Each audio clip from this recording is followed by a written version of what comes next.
Everyone has sat down at a tax preparer's office and has tried to do their own taxes themselves and was nervous about whether they were going to have to pay or if they would get a refund. This nervousness is caused by a simple reason, it being that they don't know the tax code. It's only natural to feel nervous about the unknown, but if you are a U.S. citizen, this is something you'll have to deal with every year. So you may be asking yourself, what does a young man like myself know about taxes? Well, I've been a licensed tax preparer for 4 years now, and I've done numerous tax returns for individuals and businesses. I'm also currently studying for the enrolled agent exam.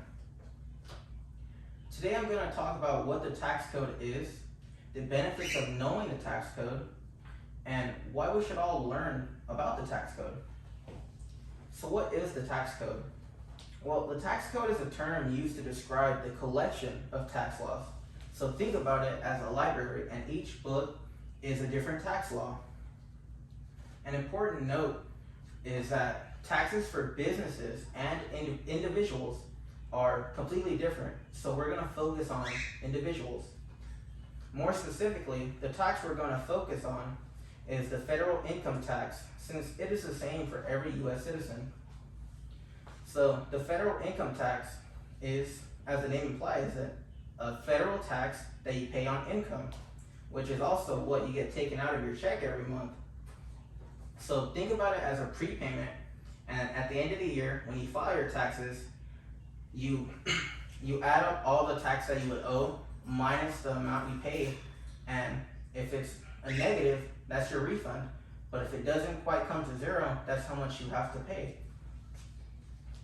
A fun fact that isn't very fun is that if you are a U.S. citizen, you have to pay federal income tax even if you don't live or work in the U.S.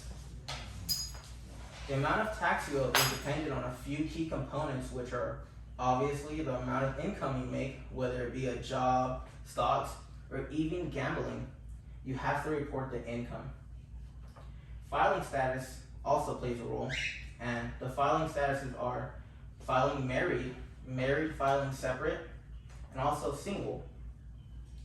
And then the other components are adjustments, deductions, and credits. Now that we learned about what the tax code is, let's go over some of the benefits you can use if you know the tax code.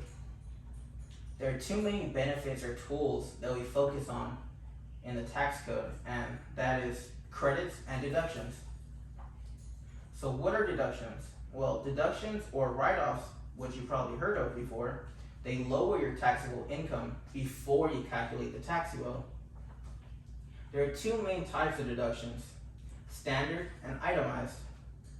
The standard deduction is a set deduction, so it doesn't go up or down.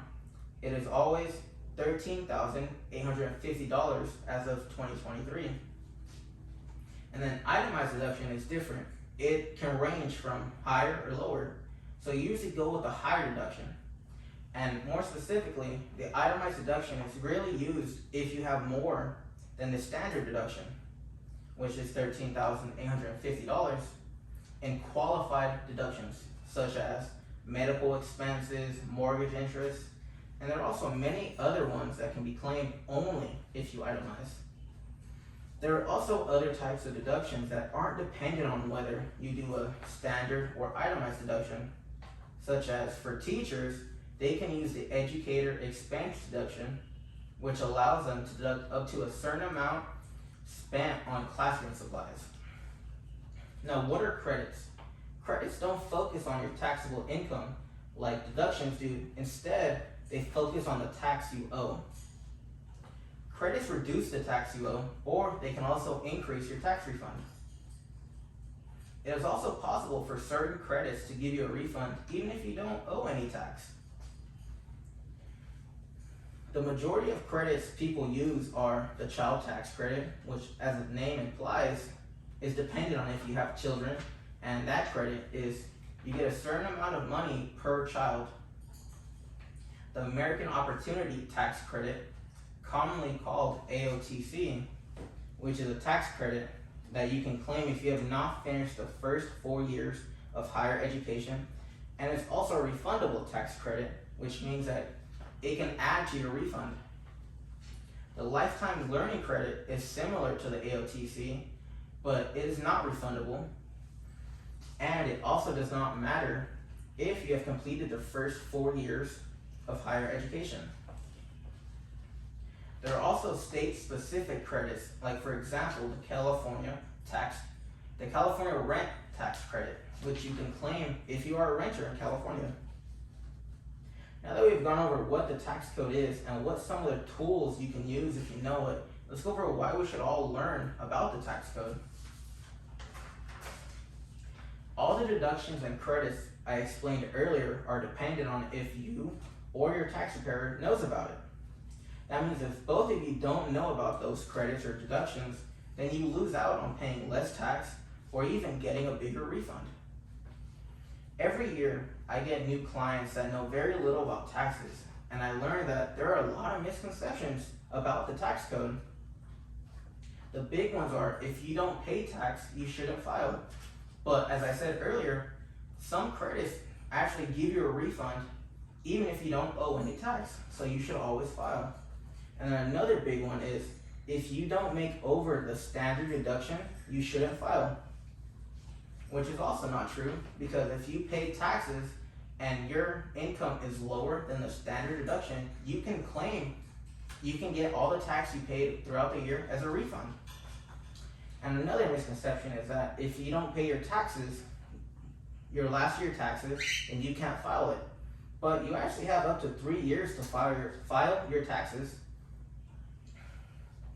There are really no cons in learning the tax code besides having to pay to take the class, but there are also other alternatives than taking a class, such as H&R Block has a course for around $150, but it trains you how to be a tax preparer. Instead of learning about the tax code, you'll learn about the tax code and how to prepare someone else's taxes, and you also get licensed through them. And usually, they even give you a job after. I'm not entirely sure if they still offer this, but Las Positas used to offer free training as long as you volunteered for their free tax preparation services, which they offered in the library. Today we learned many things about the tax code, such as what it is, what benefits we can use if we know it, and also why we should learn about it.